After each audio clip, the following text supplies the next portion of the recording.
जाएगा वहां पर ताकि लेगा ये समाप्त साधना आज करार भगवान ने उसको बताया क्योंकि आपका इतिहास कितना करोड़ीय है। जैसा इतिहास आपका उस पिता का इतिहास किसी का नहीं है। आपके इतिहास के पन्नों में इतिहास का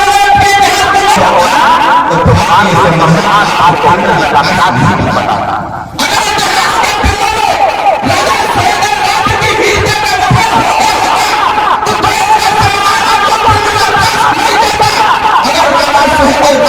इतिहास की चर्चा देश में हो गई होगी तो ध्यान देता हूं मैं पार्टी को बधाई मैं बधाई देता हूं मैं पार्टी के संगठन के कार्यकर्ताओं को मैं बधाई देता हूं पार्टी के समर्थक साथियों को मैं बधाई देता हूं कार्यकर्ता साथियों को कि आप लोगों ने हक दी गई कि जिस नागरिक समाज के माथे पर लिया गया था कि एक पैदाइश से जो अधिकारी होगा उसके माथे से वो कलम हटाया गया और देश के इतिहास में राजधानी में प्रकाश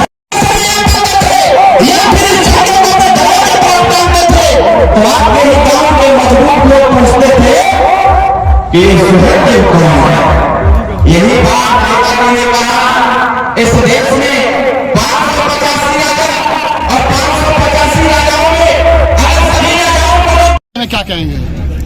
देखिए, ये हर साल की तरह इस साल भी चक्रवर्ती सम्राट राष्ट्रवीर राजभर महाराजा सुहेलदेव राजभर जी का 1015वीं जयंती और ये जयंती का कार्यक्रम लगातार 11 फरवरी से लगातार चल रहा है।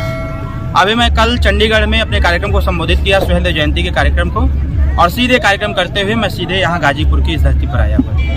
तो आज का जो मूल कार्यक्रम था और उस कार्यक्रम का जो मूल प्रस्तावना थी वो थी राजा सुहेलदेव राजभर जी की जयंती।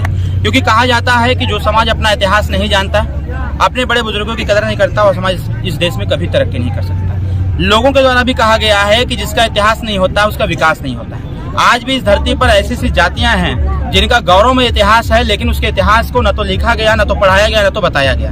कहीं न कहीं ऐसे लोगों को भी हम लोग लामबंद कर रहे हैं कि जो जिनके इतिहास को दबा दिया गया, जिनके इतिहास को इतिहास के पन्नों में नहीं लाया गया, ऐसे लोगों को जगाया जाए और जगा करके उनको आगे बढ़ने का अवसर दिया जाए और उनको बताया भी जाए।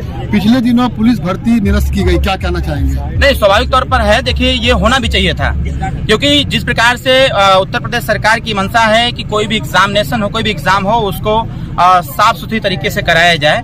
सरकार ने पाया कि यूपीपी के जो एग्जाम पेपर थे वो व्हाट्सएप ग्रुप में बहुत तेजी से वायरल हो रहे थे।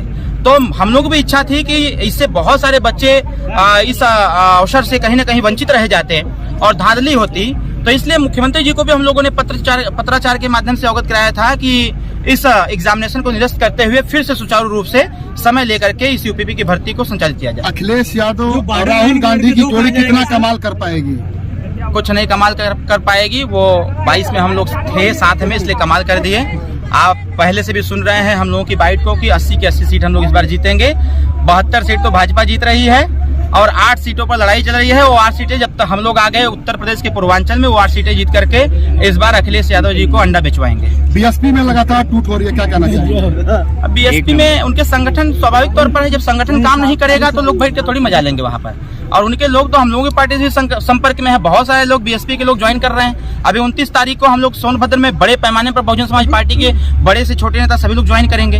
ऐसा है कि पार्टी चलाने के लिए जमीन पर उतरना पड़ता है। बहन मायावती जी नहीं कर पा रही हैं, तो उनके भी कार्यकर्ता पदाधिकारी इस चीज को देख रहे हैं। उनको जहाँ सम्मान मिल रहा है, जहाँ काम करने का अवसर मिल रहा है, वहाँ जा रहे हैं। समाजवादी पार्टी ने गाजीपुर से अफजाल अंसारी को टिकट दिया। अखिलेश के पीडीए का कितना असर पड़ेगा? कोई असर नहीं है। अखिलेश जी का पीडीए है कहाँ? अखिलेश जी तो खुद ही कंफ्यूज है कि ये पीडीए किस चीज का है। अभी लखनऊ में उन्होंने अपना एक इंटरव्यू दिया कि पीडीए मतलब पिछड़ा, दलित, अल्पसंख्यक। जब बनारस में आके लोगों ने पूछ दिया कि आप सामान्य वर्ग के विरोधी हैं क्या, तो कहना ना, पीडीए मतलब कि पिछड़ा, दलित, अगड़ा, फिर अल्पसंख्यक छूट गया। वो खुद ही कंफ्यूज है। उनको 3 इडियट पिक्चर देख लेना चाहिए था। धन्यवाद। 3 इडियट